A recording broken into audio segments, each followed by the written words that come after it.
I did something absolutely terrifying. Something you guys should never, ever do. I played a tennis match, a very important tennis match, with a racket I've actually never played or hit with. And please, for the love of God, don't ever do that. Do as I say, not as I do. I will leave a link to that awesome match play in this corner if you guys haven't checked it out already, in Ian's new channel, Real Tennis. And by the thumbnail and title of this video, this racket that I'm talking about is the Angell K7 Red, and this is my review.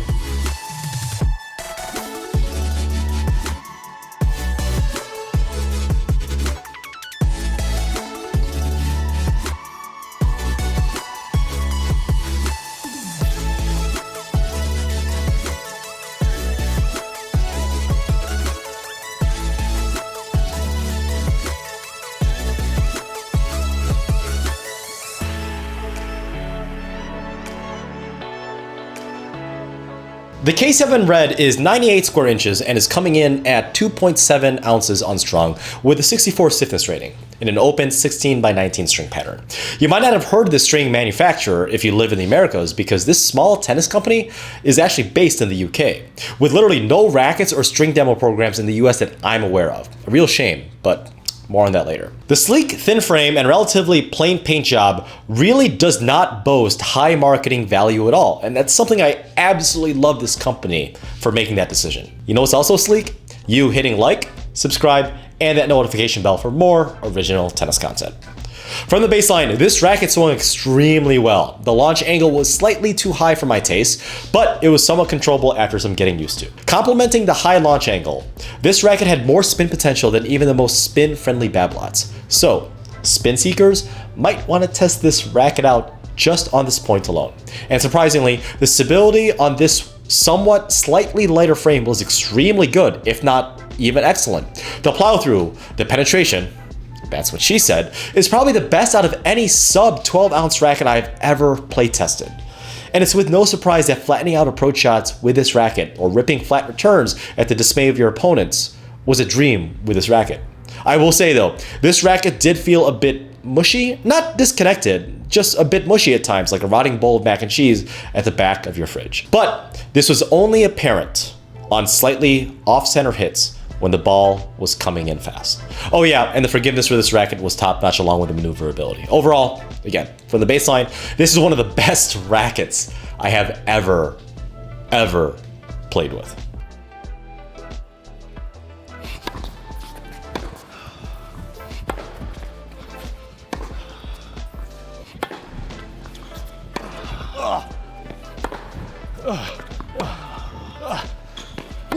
Yep. With offerings that almost every modern spin and power-oriented racket would dream of, you would think that the volleys would be lacking, right? And that's where you would be more wrong than my Wimbledon 2022 predictions. I will leave a link to that podcast in the description so you guys check out how wrong I was and absolutely roast me in the comments. Come on, bring it. This might be the quickest racket I've ever play tested at the net. It was literally like whipping around an extension of my arm. Also, this racket was extremely stable with even the heavier incoming passing shots, and the feel was fantastic with the K7 Red. I felt confident with the touch shots and drop volleys. And yes, the power was ample, but not overpowering. I could stick volleys with ease to the open court for an easy winner. Honestly, the only negative I could say on this racket at the net is that I wish it was slightly more stiff for slightly more crisp feeling stick volleys.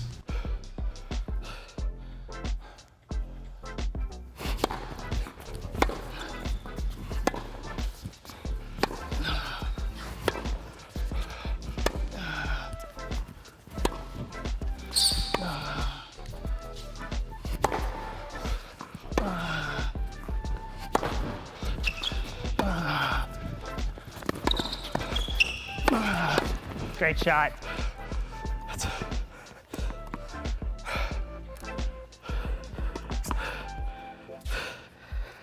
Game? Yep. Yeah. The overwhelming positives come into the serves as well. This was an absolute beast for flat serves. I felt like I could hit confident first flat serves anywhere in the box with this racket, thanks to its maneuverability. I mean, I did clock in a 120 mile per hour serve against Dill in the match play. Sorry, Dill. Not really. And in all honesty, I don't think I could have gotten more action on slice or kick serves with this racket. Oh boy, did the balls really jump away from my opponent's strike zone.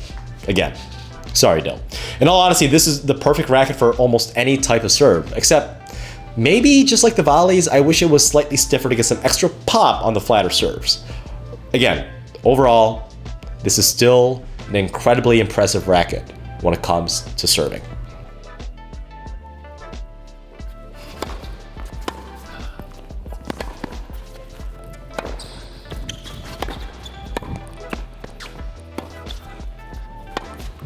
Yeah.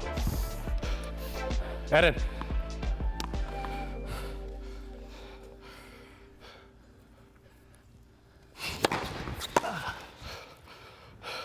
So overall, there are 3 negatives for this racket. First, the most obvious one, based on the infographics for the serves and volleys, I think that this racket was just a little too flexible at times. Second, the grip size is literally one size, if not even 2 sizes too big. I ordered the L2 grip, which is 4 1/4, and I felt like it was bigger than most grip sizes that were L3, 4 3/8. Thirdly, there's no demo program for any Angell rackets in the US, and probably any country outside of Europe. Again, at least to my knowledge. Yes, this is a damn near perfect racket for me, a 9 UTR aggressive baseliner, and I highly suggest you think about trying to demo this racket as well. I know that tennis players in the US and outside of Europe will have a very hard time getting your hands on this racket, but do your best. If not, maybe even do what I did and just buy it outright for a leap of faith. Also, I will leave a non-sponsored and non-affiliated link to this tennis racket down in the description below because I think this is one of the best rackets out there for players like me. So the real question on my racket journey is, will I be switching to it? In all honesty, I actually think I will, unless something super crazy racket comes along that's even a better fit for me than the Angell K7 Red. This racket was play tested for over 20 hours. Yes, I took a long time with it. Over 20 hours with a Tier 1 Black Knight 16 gauge at 50 pounds. Now I want to turn it to you. Have you played with the Angell K7 Red? Have you ever heard of this racket or even racket manufacturer, Angell? Do you know anyone in the real world that actually plays with this? Leave a comment down in the section below, or better yet, join my live streams on Tuesday, Thursdays, and Sundays to hang out and talk about tennis while I string tennis rackets. Again, I also do a weekly podcast called Tennis Underground. I will leave a link to that in the description below. And as always, guys, happy hitting. Ugh.